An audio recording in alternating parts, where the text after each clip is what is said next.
श्री शिवाय नमस्तुभ्यम हर हर महादेव जय महाकाल। कैसे हैं आप सभी लोग। देखिए, श्राद्ध पक्ष अर्थात पितृपक्ष के बहुत ही विशेष दिन चल रहे हैं और ये वो पितृपक्ष होते हैं जो कि आपके पितरों के लिए समर्पित होते हैं, आपके पूर्वजों के लिए समर्पित होते हैं। इन 16 दिनों में आपके पितृ देवता जो भी होते हैं वो आपके घरों में आते हैं, पितृलोक से भेजे जाते हैं और आपके द्वारा किए गए दान पुण्य सत्कर्म को देख करके, आपके द्वारा चढ़ाए गए भोग को देख करके आपको आशीर्वाद दे करके जाते हैं, जिससे कि आपकी समस्त कामनाएं पूरी होती है, आपके घर में खुशियां आती है। अगर पितरों के कारण किसी भी तरीके की समस्याएं आपके परिवार में चल रही है, कुछ भी अच्छा नहीं चल रहा, कार्य अटक रहे हैं, घर में किसी की उन्नति नहीं हो रही है, कोई मनोकामना पूरी नहीं हो रही है, तो अपने पितरों के नाम सिर्फ आपको ये एक काम करना है। इन श्राद्ध पक्षों में पूज्य गुरुजी ने कहा श्राद्ध पक्ष खत्म होते ही आपकी मनोकामना भी निश्चित रूप से पूरी होगी।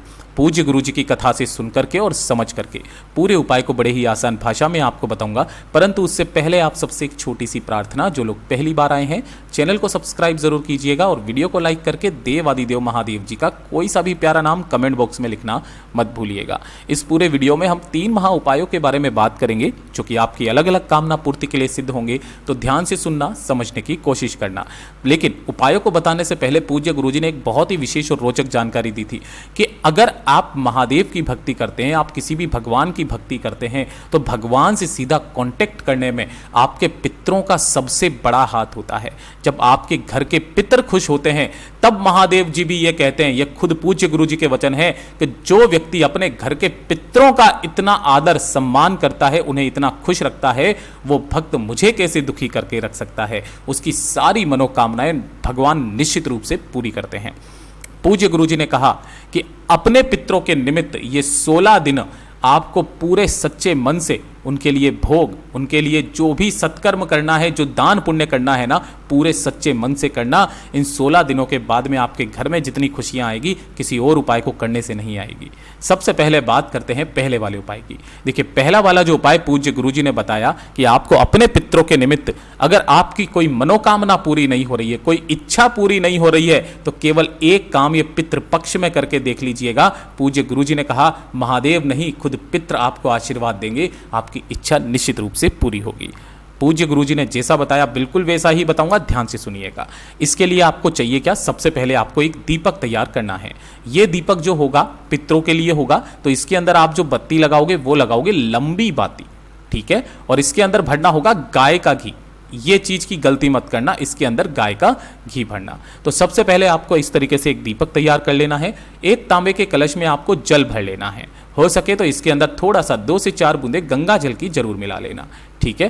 थोड़े से लेने होंगे आपको काले तिल, ज्यादा नहीं, मात्र 1 चुटकी, चाहे 10, 15, 20, 25 जितने भी दाने आ जाए काले तिल के लेना और इसी वाले कलश के अंदर काले तिलों को डाल लेना, ठीक है। अब जो ये आपने एक लंबी बत्ती का दीपक तैयार किया है, साथ ही साथ काले तिल का जल तैयार किया है, इन्हीं के साथ में सबसे महत्वपूर्ण चीज जो पूज्य गुरुजी ने कोटा वाली कथा में बताई थी कि अगर आपके घर में इस तरीके से कुशा का आसन है तो बहुत अच्छी बात है, कुशा का आसन, वरना आप किसी प्लास्टिक का आसन ना लें या फिर आप कपड़े का आसन ले लें। इन दोनों में से किसी भी एक आसन पर, इसका तो महत्व ही गुरुदेव ने बहुत बताया था, जिसके घर में ये रखा भी रहता है ना, उसके घर में बीमारियां नहीं रहती। इस कुशा के जल से बड़ी से बड़ी बीमारियां खत्म हो जाती है ना। अब आपको क्या करना है, इन श्राद्ध पक्षों में किसी भी विशेष तिथि पर, जो विशेष तिथि पड़ जाए, किसी भी दिन किसी भी समय पर नहीं, 10 बजे से लेकर के 12 बजे के बीच, सुबह 10 से 12 बजे के बीच परिवार का कोई भी एक सदस्य, आप सभी लोगों को एक काम जरूर करना है। आपको क्या करना है, अपने घर के मंदिर के सामने ही एक छोटा सा स्थान पे आपको बैठना है। अपनी जगह को अच्छे से स्वच्छ जल से स्थान को साफ करना है। साफ करके आपको आसन लगा करके बैठ जाना है। आसन लगा करके बैठ करके आपने जो एक लंबी बाती का दीपक लिया है, उस लंबी बाती के दीपक को अपने सम्मुख में आपको जला लेना है, जिसकी बत्ती का मुख आपको दक्षिण दिशा की तरफ रखना है।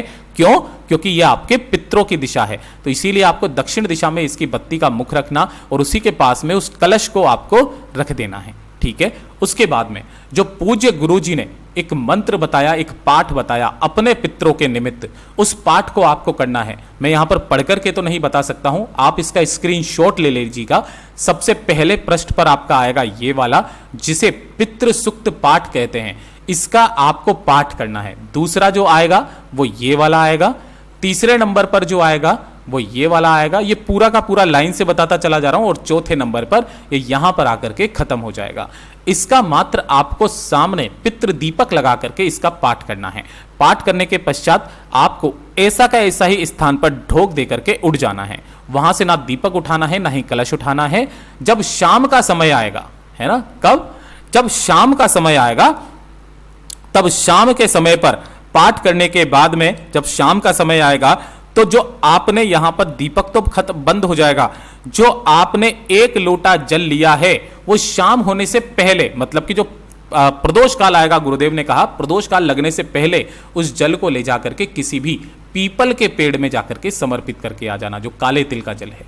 पूज्य गुरुजी ने कहा जब आप यहां पर अपनी मनोकामना बोल करके किसी भी कार्य की काम इच्छा या कामना कह करके, हृदय की बात कह करके इस जल को यहां समर्पित करते हो, आपके पितृ उसी वक्त आपको वो कामना पूरी करके दे देते हैं। पूज्य गुरु जी का बहुत अद्भुत और अचूक उपाय है, जरूर कीजिएगा। बात करते हैं दूसरे वाले उपाय की।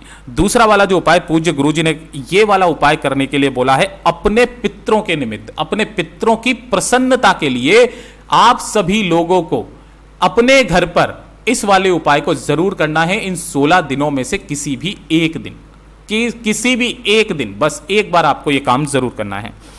यह भी कब करना है, आपको जो भी श्राद्ध पक्ष की विशेष तिथि आ जाए, ठीक है ना, उससे एक दिन पहले प्रदोष काल में आपको क्या करना है, इस तरीके से आपको यह वाला एक दीपक तैयार करना है, ठीक है ना। मतलब एक दिन पहले विशेष तिथि का मतलब क्या है, जैसे कि आप अष्टमी के दिन अष्टमी वाले पितरों को श्राद्ध देते हो, नवमी के दिन नवमी वाले पितरों को श्राद्ध देते हो, तो जिस भी पितरों को आप श्राद्ध दे रहे हो, जैसे कि आप कल के दिन अष्टमी का श्राद्ध देने वाले हो, ऐसे करके मानो, तो अष्टमी के दिन जिन भी पितरों का श्राद्ध है उनके नाम से आपको एक दीपक तैयार करना है, लंबी बाती का, और इसके अंदर भरना होगा आपको घी, ठीक है, और 1 लोटा शुद्ध जल अपने घर का, ये दोनों चीजें।